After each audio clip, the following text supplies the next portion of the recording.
What's up, y'all? Y'all, I have had the roughest time just emotionally these last 2 days. Yesterday, I've been struggling emotionally just for the past few weeks. And it has honestly, like, my emotions and my feelings and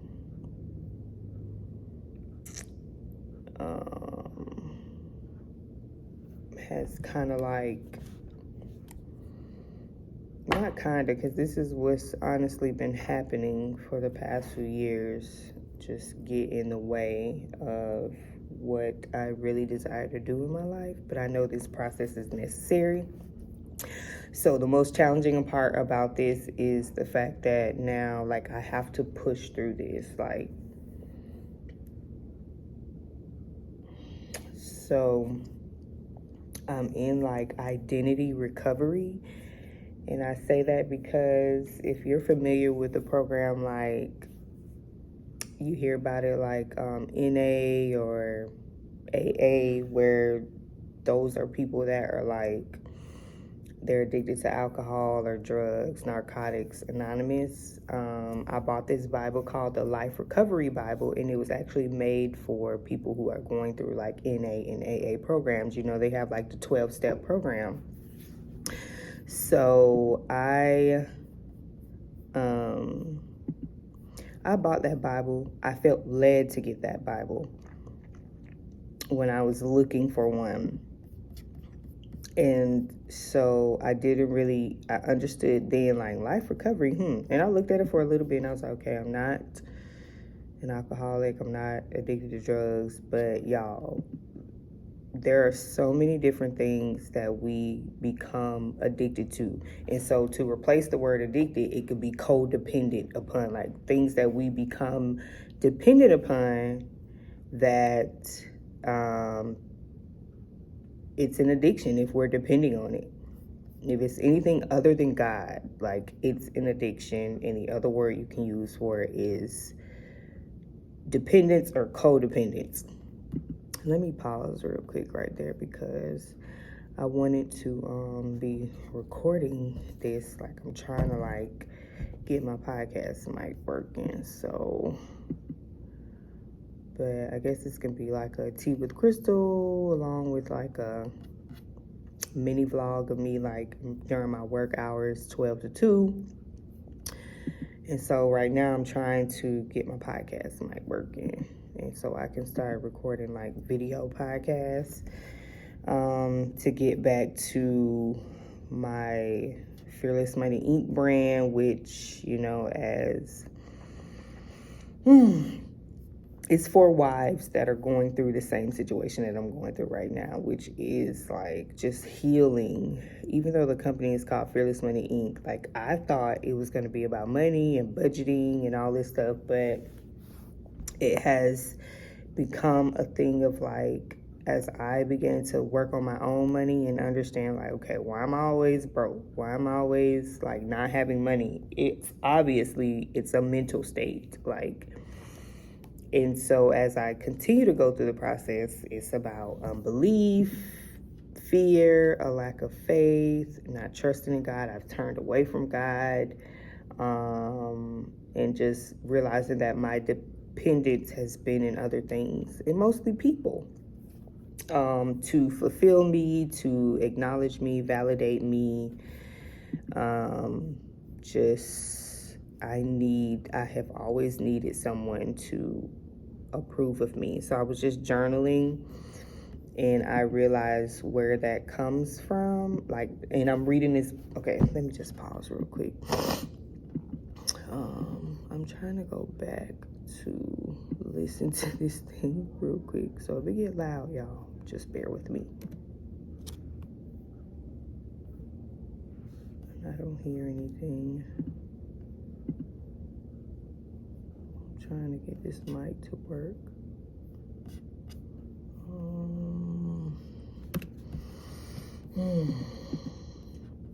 I feel like it's picking up something, but it's not.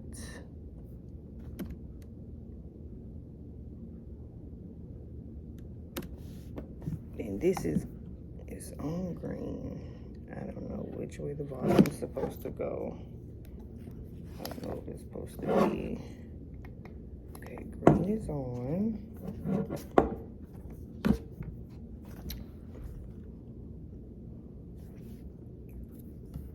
Record level. Y'all, I be at the library and this man is always here. Like this room I'm sitting in, there's windows and he's like literally walking back and forth outside, like, but he's always here. So let me try to, okay, so I got my mic. Why does it have two mics on here? That's interesting. So, still not playing anything. Now I have been trying to get this mic to work because I really want to get my podcast like back up and going. And I used to record from my phone, but it's like now I really want to like do a like podcast video situation. So I'm like, okay, Krystal, you got to stop making excuses and get this thing to work. Because I think I'm pretty tech savvy.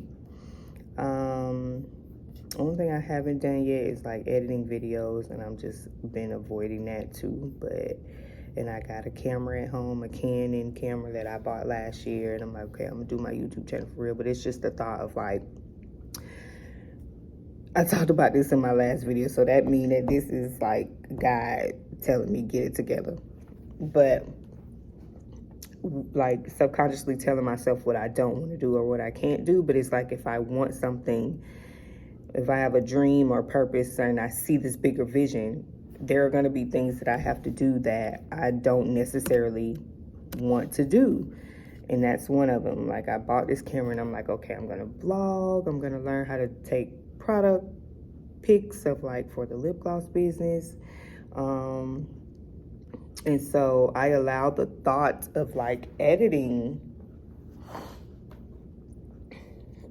I allow the thought of like going through the editing process and having to learn that, get in the way. And I'm always thinking about like what I don't want to do.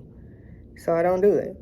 And it's all a part of the process. Like until I get to the point where I can hire someone to edit my videos, I gotta do what I gotta do. If I got a dream, right? Like, right? This is the part, y'all. This is what I was talking about, like going through. You like just, oh, I don't want to do this. I don't have time. I don't want to learn. I don't, and then mad at myself a year from now because I didn't do what I needed to do today, right? So that's why I'm here in the library. And then I have to be mindful of like, even though I'm spending this time trying to figure out this mic, there are other things that I could be working on too. But this is something that needs to be done too. And I'm just taking it a day at a time, y'all. Like, a day at a time. I just be trying to make sure like I'm not spending my time on things that I like spending my time on little things like this, and ultimately I know I should be working on something else. So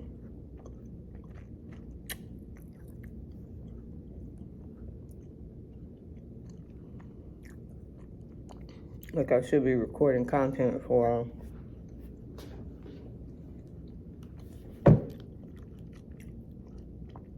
my business, beauty business financials. So guess what? I'm gonna leave this mic alone. I can always try this out tonight. But I feel like this is a part of work, like figuring this out, because I have a set work hour. And so when I get back home to my kids, for the rest of the day, my time and focus should be on them, and my husband, and family, until I go to bed.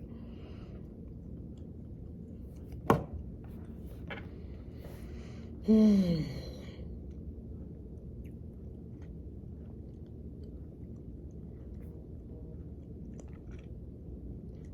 I really don't want to sit here for like the next 30 minutes trying to figure out this mic situation when I could be working on something else.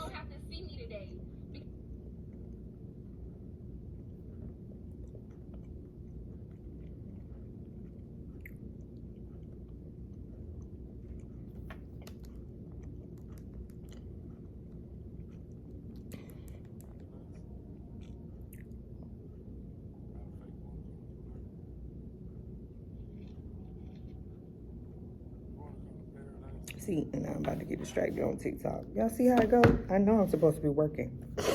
But before I go, this part of my life, it's like a grieving.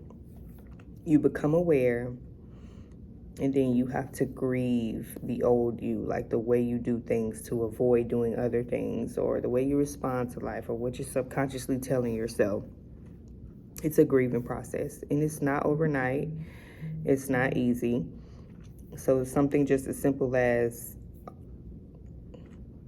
honoring my work hours, like, and a lot of people could be like, oh, you can work all throughout the day. Nope. As I recover myself, I'm not going to be just busy and not be productive. I don't want to be just busy looking like I got something going on. Y'all, I'm listening to this book on Audible called The Mountain Is You. And it's so good so far. I listen to it when I can, like when I'm in the car and stuff like that, or home. And y'all, the book is so good. I need a physical copy of it, but I got it on Audible because I'm also coming to terms with the fact that I don't always have time to sit down and read a book, unless it's my Bible. Like, I'm gonna make time, but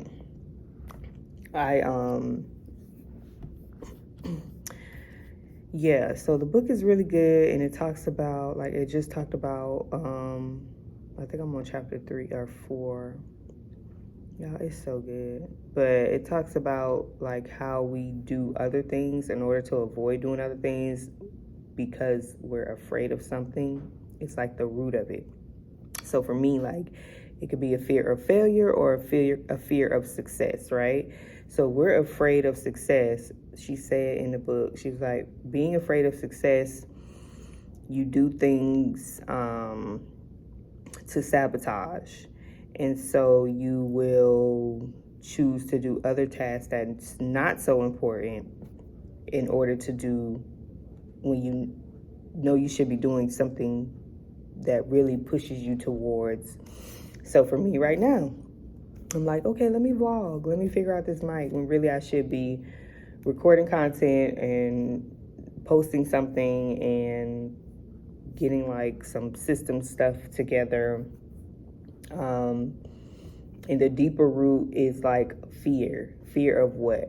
Fear of success, fear of failure because I failed in the past, or success because if we become successful, we feel like we're going to be disconnected from things that we think we love right now, or maybe family, or something may happen in your marriage because you became successful, or you may not have as much time with your children. But in all honesty, okay, we're going to bind the fear of failure. We're going to bind fear in the name of Jesus, period. And the fear of failure and the fear of success, because God wants us to be successful.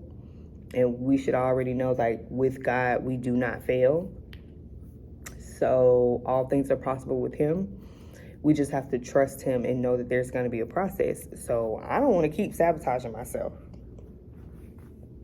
So I have to grieve that part of myself because I'm so used to doing that. I'm so used to looking busy or working on tasks that I don't necessarily need to focus on in the moment.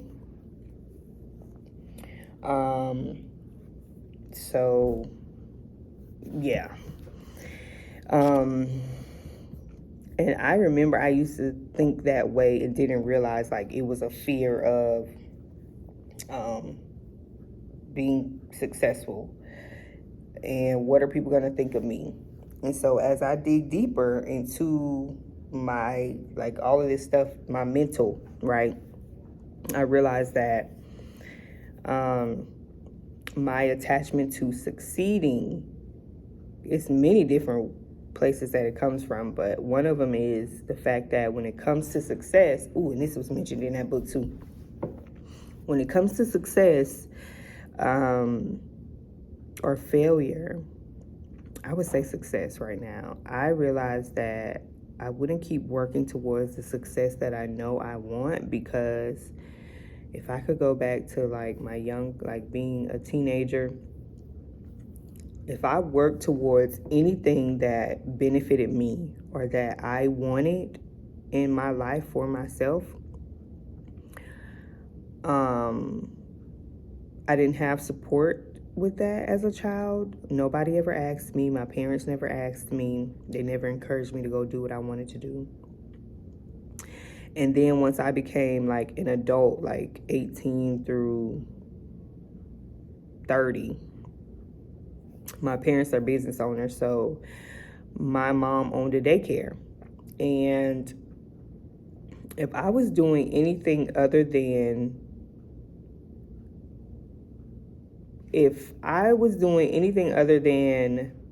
being at the daycare and showing up when they needed me to and wanted me to, or if I wasn't available to take material to my dad at his job, or anything that they needed me to do as an adult, y'all. Now, I'm an adult, but I still felt like I was a child and I could not live my life according to my terms.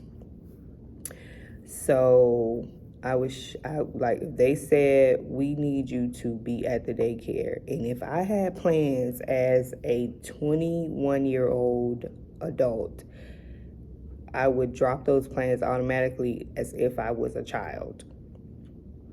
Because dealing with all of this unfulfilled stuff, unfinished business is what they say in the book.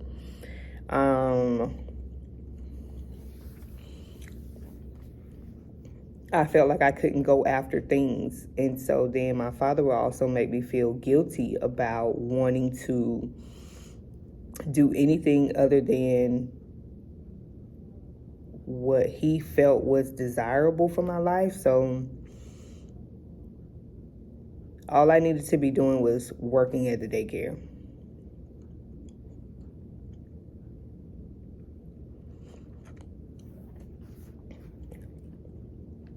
Even when I got pregnant with my son, I was 20, he's 11, and I'm 35, so I don't know, 23, 24. Y'all, I could barely take care of myself in the way that I needed to. So from the time I got pregnant to the time that I had him, I was working 12, 13 hours at this daycare. They never relieved me, never asked me how I was doing as their daughter, living in their home. Just show up when we tell you to show up, leave when we tell you to leave, do this, do that, right? And I had no foundation. Like, I had no grounding of, no, I'm not doing that. This is my life. I'm pregnant. I got to take care of my son. So even the way that my parents were paying me, my mom was paying me at the daycare, even as her daughter, I was getting paid minimum wage. And I'm not saying that I was expecting more, but because I was the daughter and my mom owned this daycare, I had to show up as if it was mine too, right? So I'm getting paid, and then just different situations with, oh, you driving a car that we bought you, you need to start paying for that and stuff like that. Like, y'all, it was just crazy. So success for me was attached to, I wouldn't go after the things that I know I desired, because I felt like I would let other people down if I went after my dreams, or I needed somebody to approve because my dad never approved of my dreams and what I wanted to do in life. And if I did do something other than that, they would be like, oh, you don't want to help your mom, you don't want to support. Comparison in the sense of like, comparison in a sense of like, this is a good one. Oh, if it was a white family, oh, you want to go out and support these other jobs, and white families don't do that. White families don't do that. White kids don't do this to their family, but black families, they always letting, oh my God, y'all. It's just, I'm processing all of the things that were spoken to me subconsciously that has kept me in a place of not being able to succeed. So I took on those words, and those became my foundation. Those words became my foundation. And so my life has been built upon the words of that. And then so the emotion and the feelings that come behind that is that, like, if I'm not doing what somebody else wants me to do, people pleasing, if I'm not doing what somebody else wants me to do, or if I am doing something and they don't approve of it and they don't seem happy about it, I quit what I'm doing to do something that people approve of or jump into whatever they have going on. So even feeling inadequate, I think that's the word I want to use.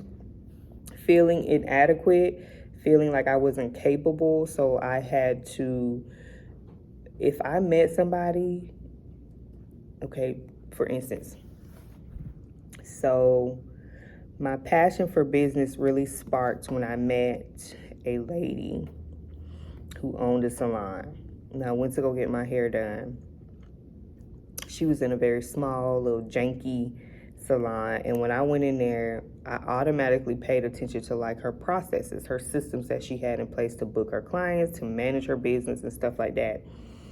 That lit a spark in me.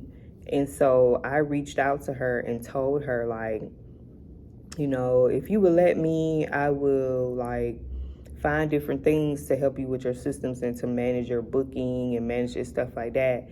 And I remember I used to always make these recommendations and suggestions to my mom about running the daycare, but she would never implement anything. It was like my opinion did not matter. Anything that I said that would help the daycare run smoother or something like that, it was never taken into consideration. I guess because it was coming from me. But then later on, once I just said, okay, I'm not working here no more. I can't do this no more. Like, I got my own life. I'm not doing this no more. I started to see all of these systems and things come into place that I had recommended and suggested. So imagine not only feeling like you can't live your own life if you're not pleasing your parents or doing what they want you to do, but then imagine being in this situation, already not taking care of yourself, not going after your dreams, not doing what you know you're supposed to be doing, and then you start to make recommendations and suggestions and to help things run smoother, because my mom was very stressed out. And those things aren't taken into consideration. But then somebody else can come along and say the same thing, and their things are taken into consideration and accepted, received. So that did a number to me too, that I didn't even realize that I wasn't heard. So anyway, back to the salon lady. So when I met her, I automatically saw the systems and things that she needed. So I reached out to her and asked her, can I help you do this? I'll do it for free. That was the number one red flag right there, is the fact that I was willing to do it for free. So I would get myself involved. I didn't say, oh, if you do my hair every other week, or if I can get a discount off of my hair, or it'll cost this much. And I think even she did ask me, how much you gonna charge me? And I told her nothing. That was like a way right there of not having enough confidence in myself to accept something in return. That's a part of self-sabotage too, low self-esteem. Shout out to Tommy, Apostle Tommy. because he said that in this time that we're even living in, you cannot have low self-esteem. You cannot have like a lack of confidence in yourself and not be willing to receive something that even if somebody, your self-esteem and your self-worth is so low that even if somebody offers you something, you don't take it. So even when she asked me how much, and y'all, this is back before I had my son, so this was probably 2010, 2009, 2010. Even when she asked me, how much is this gonna cost, I was like, oh, you don't have to pay me nothing. That's like, I should have said something, whether it was money receiving from her or discounts or free hairstyles or something like that. And I helped her only for her to not implement those systems, but I did do what I asked her if I could help her do. Now, then moving forward, so I'm still finding myself involved in this daycare, working with my mom, not working on my own stuff, and ultimately I had a desire, even when I got pregnant with my son, I was in school for marketing and advertising, and I still didn't think about something. Let me try this while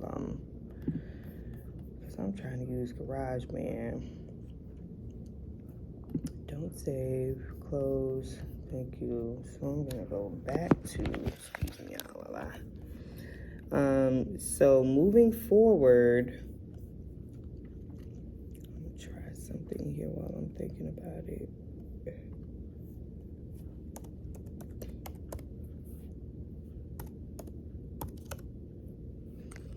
I realized how I did that for a lot of people. Like, I met amazing people, or I may have seen somebody that was doing something that I desired to do. So I didn't feel confident enough to say, hey, I offer these services. I would love to see if we would be a great fit, or if my services could work for you. I would just reach out from a place of inferiority, feeling like they were on a higher level than me because of what they had accomplished. This is not the one that I wanted to log into. Feeling like automatically putting myself on a lower level. And so I would reach out in a way of oh, let me intern with you. Let me offer you free services, just to get involved. So when I should have started that as a business 12 years ago. My son is about to be 12. And so I went throughout my 20s starting this business, doing these things, for trying to do it for free for people, and consulting with people, and oh, let me help you. Yeah, I got you. If somebody come ask me something. But I was never willing to accept anything from people because I felt like, I guess in a sense, I didn't deserve it, but not realizing that even as an entrepreneur, it was just these unfulfilled things and voids and stuff like that. But anyway, let me go, y'all. That's why I like talking my stuff out. So that's really why I'm trying to get this mic going. So when I'm recording videos, I can be recording this on the podcast, because I feel like the conversations I've been having with just talking out my stuff and recording these videos is podcast worthy. And I do feel like it will bless somebody. And talking it out really helps me to process what I'm going through. So I need to go back to therapy too. But just having the opportunity to talk it out by myself on my own really helps me too. So let me go. Let me try to get a little bit of work before I pack up everything and go. So y'all look out for the podcast. It's called Mind Your Funds. Just go ahead and go search it on, because it's already up on whatever platform you're on: Spotify, Apple Podcasts, Anchor, and any other thing that you might be on. So I think that doing videos and recording would be great. But I already have it up, and I would just do it and don't do it, do it and don't do it. So here we are. Yeah, it's time for me to get back to that, because Mind Your Funds is just all about how your mindset is connected to your wealth. And it's not even about just your financial wealth, like the actual money, but your emotional wealth, your mental wealth, your spiritual wealth, which spiritual wealth comes first. And I'm starting to work on something, like I wrote it out at the top of my page in my book, about the word profit. And I was looking like PROFIT, like profit, like money. And so I was looking up like the Hebrew meaning and definition and stuff like that, but I'm getting deeper into that word profit, and not just connecting it to a financial thing, but like really understanding. And so the first line I wrote on the book was, profit starts in the spirit first. So that's where I am with that, and I'm going to dig deeper into that as well, because in order for us to profit, like physically, financially, it has to be here first. And our mindset is spiritual. It's a spiritual thing. So whatever you're going through spiritually is going to show physically in your world all around you. So if I don't have a constant flow of money, why? Because of this process that I need to go through of allowing God to heal me, recover me, because I'm never going to have a constant flow of money if I don't understand who I am in God and what He says about me and what I'm supposed to be doing, and going to Him about my purpose and my calling and all this stuff. So profit starts in the spirit first before it becomes a flow in your life. Like, so we have to be able to profit here before we can profit physically on the earth. So that's where I am. But let me go, y'all. Remember to glow. Remember to affirm yourself. Remember to do what makes you happy, because you can pour from an empty cup. Go follow the Mind Your Funds podcast. I'm doing my best to have this podcast. No, not doing my best. I'm going to have it back up and running. Is tomorrow the first, y'all? Yes, it is.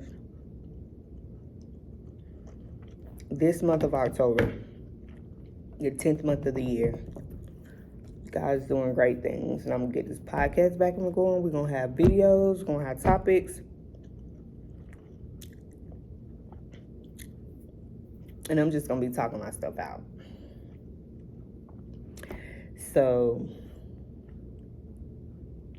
and I really want to get deep and share like what I've been recovering from in my identity.